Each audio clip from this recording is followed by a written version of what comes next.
hari ini kita bertemu dalam peluang yang jarang-jarang. Tentu sekali saya ingat dalam pilihan raya negeri kali ini kita berhadapan dengan situasi yang agak getir, di mana ada banyak perkara-perkara yang harus kita lakukan. Yang paling utama, paling mustahak adalah dalam soal kita menepis tohmahan dan fitnah yang menjadi salah satu senjata utama bagi Perikatan Nasional hari ini mendapat sokongan daripada masyarakat pengundi terutama sekali. Dan inilah perkara-perkara yang harus kita lakukan bukan sahaja di media sosial, tapi juga kita harus buka kembali pentas-pentas politik seperti ini. Malam ini di Pulau Pinang, satu di sini Seberang Jaya, dua di Bertam, Kepala Batas. Lepas ni saya akan ke sana pula. Saya ahli parlimen daripada Melaka sekarang. Tapi takkanlah saya tak ada kasih dan cinta kepada Pulau Pinang, tempat kelahiran saya. Nikah saya pun di sini, anak saya pun lahir di sini. Jadi saya rasa terpanggil, walaupun baru 3 hari lepas saya berceramah di sini Pulau Pinang, kita datang balik untuk kita pastikan kita dapat kumpul kekuatan kita. Sedikit sebanyak sumbangan suara, kehadiran dan juga solidariti bersama rakan-rakan yang bakal berhadapan dengan pilihan raya negeri di negeri Pulau Pinang ini, harap kita dapat sumbang sama-sama. Tadi juga Abang Saiful dan saudara Hidayah banyak cakap soal Sanusi. Ya. Kita harap, kalau saya sebagai orang yang pernah ditahan, tahu rasanya didakwa, jadi kita harap beliau diberilah pengadilan secukupnya, termasuklah pengadilan terhadap perkara yang beliau sendiri lakukan. Dan kita tahu bahawa hari ini perkara-perkara yang menyentuh sensitiviti masyarakat, bukan lagi soal kita nak tengok masyarakat ini berpecah kerana politik, malah kerana pegangan dan ideologi. Pandangan tentang struktur masyarakat itu sendiri kadang-kadang menyiksa kita dalam berdepan dengan kemelut masyarakat hari ini.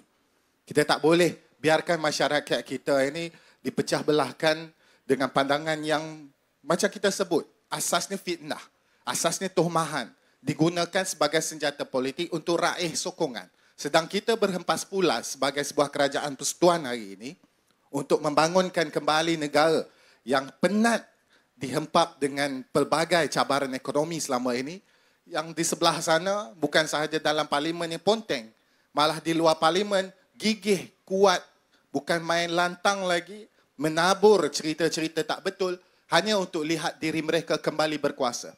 Dia tak pernah cakap dia nak perjuangkan rakyat. Daripada awal sampai ke sekarang, kalau tanyalah pada ahli-ahli parlimen di sebelah sana, kerjanya tak ada lain. Pilihan raya negeri ni pun dia nak cakap apa? Kalau menang Perikatan Nasional, Anwar Ibrahim akan letak jawatan. Sampai tahap itu. Tujuan dia berpolitik, tujuan dia masuk pilihan raya, tujuan dia berlaga dengan kita, tak ada kena-mengena dengan kepentingan rakyat. Hanya kepentingan mereka sendiri. Sebab dia dah biasa berkuasa. Dan saat dia berkuasa pun dia tak buat apa-apa. Negara kita, ekonomi ringgit jatuh, inflasi mencanak naik dan sebagainya. Itu waktu bila? Yang waktu sekarang ni yang kita perlahan-lahan pulihkan kembali ringgit kita mengukuh. Inflasi kita turun daripada 4% lebih, sekarang 2.8. Itu usaha kita. Dia tak boleh kata itu usaha mereka. Itu yang kita buat. Dan mereka dengan sewenang-wenangnya ambil masa terluang, ialah tak payah masuk parlimen, boleh ponteng sesuka hati, buatlah kerja-kerja politik kotor mereka. Dan ini cabaran yang dihadapi oleh kita semua. Penat, tapi kita harus lakukan. Kita jadi kerajaan, belum tentu kita ini menikmati sokongan. Kita jadi kerajaan, kita sedang diperhatikan oleh rakyat yang kebanyakan. Ya, itu tugas kita. Tapi tugas dan tanggungjawab saudara-saudari, rakan-rakan yang lain yang turut hadir pada malam ini juga adalah untuk sedikit sebanyak bantu. Bukan kita suruh bagi sokongan politik hanya ikut selera kita. Kita minta bagi sokongan politik untuk pastikan agenda-agenda pembaikan, pemulihan, pembaharuan negara ini dapat diteruskan. Termasuk di peringkat negeri Pulau Pinang. Negeri Pulau Pinang ni 15 tahun bawah pakatan. Bagi tahu saya, tadi saya sampai lebih kurang pukul 9. Sebelum pukul 9 saya sampai. Saya dengar azan. Saya kata, salah kot. Kita dah lajak sampai Kedah rasanya. Penang tak ada azan. Di perkara-perkara yang diulang-ulang main oleh mereka selama ni. Dan kita yang kena jawab sampai 15 tahun saya cakap kita jaga negeri ini. Syiar Islam ditegakkan. Tahu dalam negara Malaysia hanya ada 2 negeri sahaja. Azan subuh 2 kali. Satu Perlis, satu Pulau Pinang. Tu pun dia kata negara ini musuh Islam. Dia tak apalah, biar dia jawab di mahkamah. Saudara-saudari, dan kita kena tahu. Dan kalau dalam soal pilihan raya negeri, walaupun kita cakap ini soal memilih kerajaan negeri, perlu juga kita buat perbandingan supaya orang boleh buka mata. Manakala negeri Pulau Pinang dan negeri Kedah ni bersebelahan, kita boleh buat perbandingan yang saya rasa lebih adil.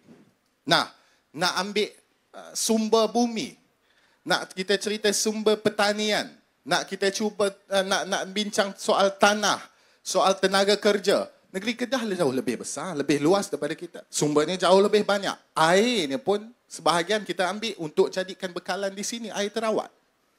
Jadi dalam faktor sumber bumi, sumber yang boleh diguna, mereka lebih kaya. Tapi soal pengurusan macam mana? Itu yang negeri kecil macam Pulau Pinang boleh lebih maju daripada Kedah. Kerana soal pengurusan, soal pendidikan yang diterima oleh rakyatnya, soal budaya yang dipegang oleh rakyat negeri ini. Negeri ini, kalau nak tahu cerita negeri ini jadi negeri maju kerana pelabur banyak masuk. Faktornya bukan kerana tanah, bukan kerana, kalau nak kira Pulau Pinang, tengah-tengah laut, siapa nak labur buka kilang di situ? Kalau ikut logik lah. Jambatan Pulau Pinang tak buat lagi waktu kilang-kilang tu dibuka. Tapi orang buka sebab rakyatnya dikenali sebagai orang-orang terdidik. Rakyatnya dikenali sebagai orang yang berbahasa. Rakyatnya dikenali sebagai orang yang bersekolah. Rakyatnya dikenali sebagai orang yang ramah, yang rajin bekerja. Itu watak yang dibawa oleh Pulau Pinang selama ini, menjadikan Pulau Pinang negeri yang maju akhirnya. Kalau kita nak tengok macam mana kita nak bangunkan sedemikian dan diteruskan budaya ini sampai hari ini. Sebab itu pelabur tak berhenti masuk negeri Pulau Pinang, menjadikan negeri Pulau Pinang antara negeri yang paling banyak menyumbang pada KDNK negara. Soal pengurusan, sumber tak banyak tapi kita boleh urus.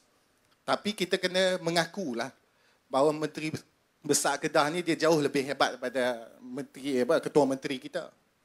Ketua Menteri kita dia jenuh, dia nak kayakan negeri ni, dia kena cari pelabur.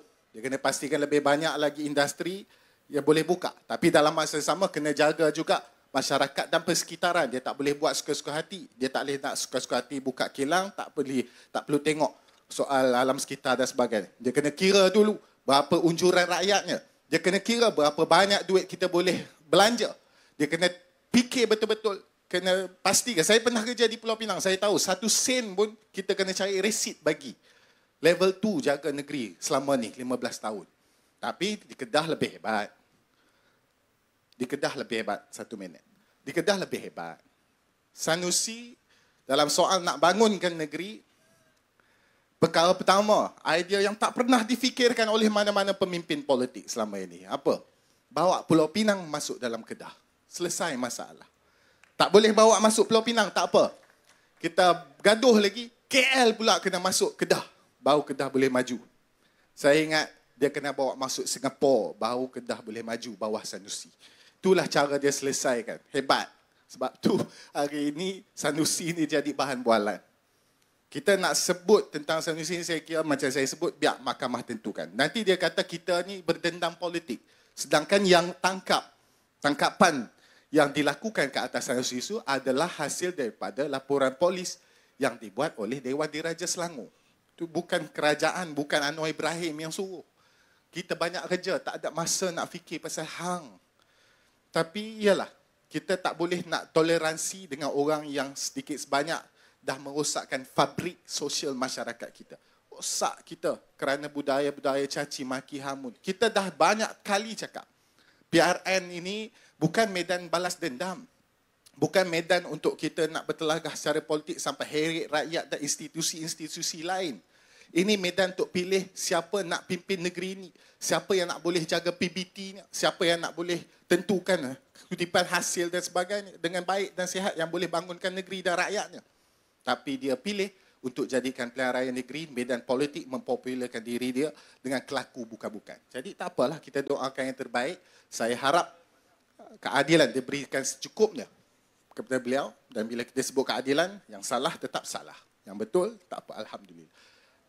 Sampai dekat situ saja, saya ucapkan selamat maju jaya buat teman-teman di Pulau Pinang. Saya akan ke Bertam pula dan jumpa lagi di dalam peluang-peluang yang lain. InsyaAllah, saya doakan kejayaan buat kita di negeri Pulau Pinang, kekalkan dan berilah kesinambungan kepada kepimpinan yang telah kita bawa selama ini. Agenda besar pembaharuan negara itu tidak boleh tercicir Pulau Pinang daripada agenda tersebut.